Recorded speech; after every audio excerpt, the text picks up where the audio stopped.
Hey, what's up guys, it's Renaldo here. So before I get into this video, if you watch my content regularly, can I please just ask that you subscribe? And the reason I'm asking that is because over the last 30 days, when you look at how many people watch my content, 70% of the people that watch my content aren't subscribed to this channel. So please just smash the subscribe button below. Alright, now for this video, we know that the Afrikaner delegation went to the United States and they had discussions with high-ranking officials, and they came back with a demand list of 4 things that the United States government wants South Africa to do in order to open talks for better tariff rates, and better trade deals. Now, mainstream media has not spoken about. Have you ever noticed that instead of Renaldo putting these threats to South Africans, his enemies, mainstream media and politicians, black politicians, instead of showing you that the US aggression is against South Africa and South African business interests, he's just going to point this in the direction of mainstream media. Why does he do that? Why does he constantly stickman and make mainstream media the enemy when we are all together in this as South Africans? And we're not all in this together as South Africans, man. This is white business. This is those who are exporting, goods to the United States, cars, etc. And those things are going to be more expensive for Americans. But the victim, the black sheep of the home, the reject stepchild or something like that, is the media in South Africa. And I don't know why the media is to blame for anything here. These at all. They have not even acknowledged those 4 demands, if you will, from the United States. I'm not sure exactly why. It's just, once again, perhaps a clear-cut case of them not trusting this Afrikaner delegation that went. And I'm not sure why. You'll have to ask them. But just quickly, the demands are firstly that the ANC should condemn the singing of the song Kill the Boer, Kill the Farmer. That's the first thing. The second thing is that the government needs to take a serious look at how they protect farmers in South Africa, perhaps create something that they used to. A priority crime for white farmers, that's truly racism. And it's not going to happen. Back in the day, the commando system. Now, they need to make farm murders priority crime. That is the second thing. The third thing is that they should pretty much get rid of the Expropriation Act, or at least change it so that it is willing buyer, willing seller, and fair compensation for the land that is being bought.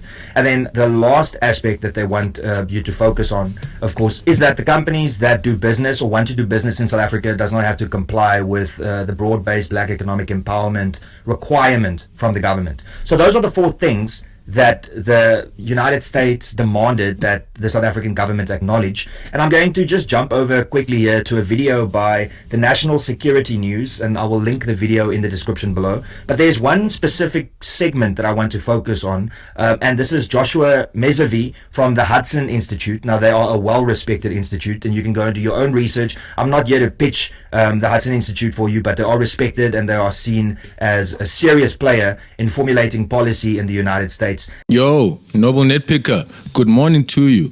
The whole mainstream media blaming started with American politics long before Trump called it fake news. But Trump popularized the term, of course. And so now Renaldo is just an unoriginal South African who is jumping onto the trends as they are. You see, you'll see him even in blaming South Africa for being anti-Semitic. He's not pro-Semitic. Have you ever realized? He's not pro-Israel in any sort of way. He's not expressing why one should be pro-Israel. You see, the murders, the genocide is something that he's afraid to look at. You see, because he, of course, is Renaldo Gouws, a South African. He's a guy who does not want to be seen to be involved in crimes against humanity. He wants to look like just a clean YouTuber. And if Renaldo was in the United States speaking like the way that he speaks, the American leftists would have chowed him, bruh. They would have ripped him apart. He's fortunate to be in South Africa where the internet connectivity is still a problem for many. There aren't that many voices. So his a small little Afrikaner voice there carries, and it faces not much of a resistance or an opposition. Nobody, calls him to interviews much. And if he does go to interviews like that Hustler's Corner interview, he really didn't get tested. He's just allowed to let go, look nice to black people, look like South Africa is uniting. I think DJ Spoo and Nota took that approach that day, and Renaldo has challenged me to a debate on camera. Nitpicker, you know that at the very beginning, when he noticed that I was doing videos about him, he hit me up on Twitter and was like, let's do it. Let's have a live face-to-face. And I didn't have the connectivity whatsoever. And I did tell him that, look, let me push my channel for a month or so, and then I'll hit you up. So since then, he one time came into my comments there, and I said, I'm ready to do it. Maybe let's go. Maybe I'll ask you the questions that need to be asked. But then he would hop off the comments. So I hope to ask him, hey, are you pro-Israel? And how so? And Joshua Mezavi from the Hudson Institute had the following to say. Well, it seems that the Trump administration has cooled a little bit on South Africa following that meeting between Trump and Ramaphosa. Where is South Africa right now with the Trump administration? Yeah, I think they are right where I and others have consistently said they are. The meeting between President Ramaphosa and President Trump at the Oval Office was not decisive, let's say. It left many issues wide open that needed to be addressed by the South Africans. My fear is that the South Africans interpreted what happened as a reset, that things were okay now. They just simply needed to come up with some sort of investment and trade deal with the United States, and everything would be hunky-dory, as we say here in the U.S. That would suffice. That's simply not the case. The political issues that lie at the heart of the problems between the United States and South Africa, the decisions that the South African government and ANC have made for decades, frankly, but especially recently, continue to irritate this relationship and make it very difficult to have anything resembling a normal and mutually productive relationship. Those issues have to be addressed. The administration, so I hosted this Afrikaner delegation at Hudson Institute that you referenced. I also speak somewhat regularly with people within the Trump administration, and the demands that the Afrikaner delegation conveyed from the administration to the South African government are indeed accurate. Those did come from the administration. Wow.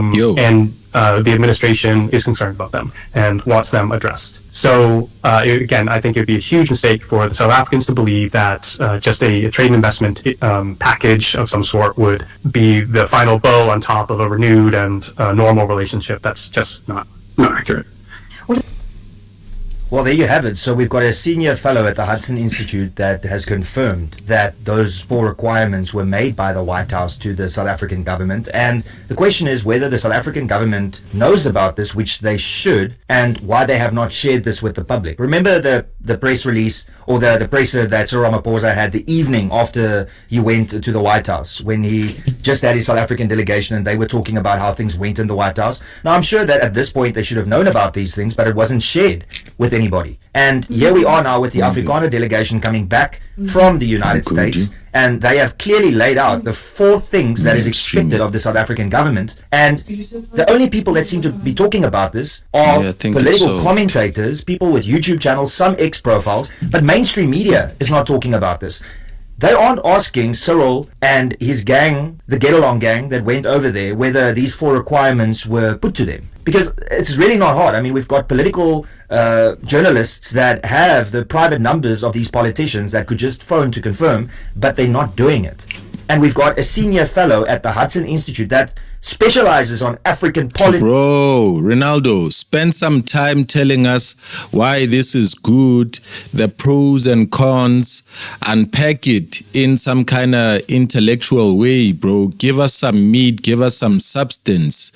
The subject, the focus of your tirade here is mainstream media. Aren't you talking to the people of South Africa? Is the media the South Africans? Huh? Is the media the South African people? Should the media respond to this, or is this something that is going to impact South African businesses? What is their response? Those who actually are exporting some goods at the end of this month, and issuing invoices to get paid. What are they saying? Is there a business forum? Are there Afrikaners? Some of those Afrikaners who went there probably have businesses or partners locally who export. What are they saying about this? I mean, you are asking people who are really not concerned about this to talk about this. You see, everybody knows at this point that the Trump administration is a crazy one. It's a turbulent one.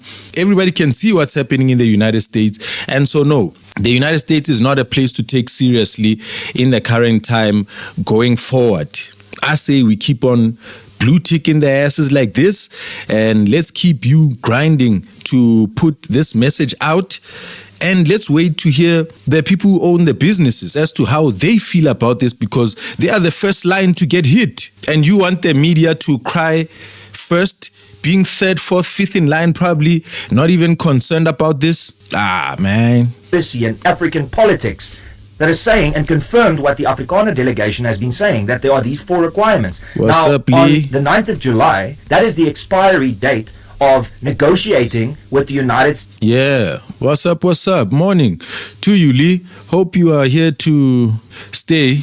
You see, Noble Nitpicker says he wants SA media to legitimize anything he finds juicy. Of course. And he asked the question on the previous video where he talked about the bill to sanction South African politicians for the anti-Semitism. And he asked, why are YouTubers like me being the ones putting out this story? Well, aipac is very well known to hire YouTubers. I think in asking that question, it's not a direct question. It's some kind of tricky rhetorical question. It's not even a rhetorical question. It's him really trying to raise that question to somebody who would wonder, what is your involvement with Israel? Why are you talking about it? Well, I'm talking about it because mainstream media is not talking about it. No, you're talking about it because you're paid to talk about it, and you don't want it to look strange why you are so persistent about it without direct, actual support for Israel. You see, without any legitimate, proactive reasons. He's just constantly in the defensive, of Israel. But he can't tell you why anybody should be aligning with Israel, why anybody should be talking about it. He'll say, they are not talking about it. It's left to me. Because you're paid to do it. You're answering the question in people's minds. Why am I doing it? I'm paid to do it. But hey, don't look at me. Look at mainstream media who are not talking about it right quick. States on preferential rates and tariffs. And we know that South Africa has asked for an extension, but that's not guaranteed. We're not guaranteed that an extension is going to be given to South Africa.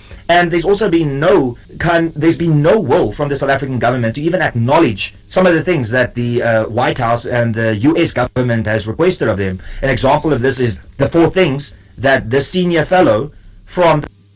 Hey, Michelle, you mean like this background around Renaldo's... what? You enjoy this? The Hudson Institute just confirmed, streamer tools. Joshua Mezavi. Thank you, Noble Nitpicker. Who is lying? It's definitely not the Afrikaner delegation. It's definitely not Joshua Mezavi. So is it mainstream media that's avoiding talking about this? Is it the government that is avoiding telling the media about this? But we need to get to the bottom of this. You're being ignored. And unfortunately, we need mainstream media to do their job to find out whether these 4 requirements are the things that is confirmed. Because everybody's talking about it except the government and except mainstream media. They don't give a shit. But we now know that it is confirmed. Because initially we had to take the Afrikaner delegation's word for it, led by Corne Mulder, the leader of the Freedom Front Plus. And yeah, let's get the same reaction to the 40% from those people as well. Eban, why do they only tell us their demands and what they are trying to get the US to do? Once they've achieved it, once the tariffs have been imposed on the products that they ship out, what is their reaction? It seems like they are going there to just get slapped. This is not working out for the Afrikaners, bro. It's not. I mean, if Trump can be racist enough, if he has the power to do it, like the Afrikaner refugee program, why does he not actually show how he's pro-Afrikaner and give 0 tariffs to particular businesses? Like they can count them 1, 2, 3, 4, 5. They can say the AfriForum and Solidariteit have a special treaty with the United States, which is zero tariff, and everybody else has 70%, or 140%. Why don't they just do that, save the Afrikaners? If they are trying to force South Africa to create priority crime for farmers, why doesn't the US government just give Afrikaners money to up their security to the highest levels? I mean, give them the Iron Dome. Let Israel donate to them the Iron Dome so that farm murderers are not able to, come in like a hypersonic missile. And there was not really other confirmation of it, but here we have a senior fellow from the Hudson Institute that has confirmed that is what the United States government has asked from South Africa. So mainstream media, I know that you watch my content. When are you going to actually do your jobs and find out whether or not this is what was already received by the government back then? We know that it exists. You don't need to break that news. We broke that news already. What you need to confirm is whether they knew about this from when they met at the White House, and then explain why the government is ignoring it and not acting like this is for demands that have been made by the United States. So time will tell, but we know that these 4 requirements has been set by the United States government. The big question is when and how long the GNU government has lied to us about these demands, or at least kept these demands from us. And that's pretty much. So they are lying. They've kept them. Come on, man. Don't force people to speak on your issues. Please be sure to smash that like button. Please be sure to subscribe. Please be sure to share this video. Aight, cool. That's Renaldo there dealt with. No?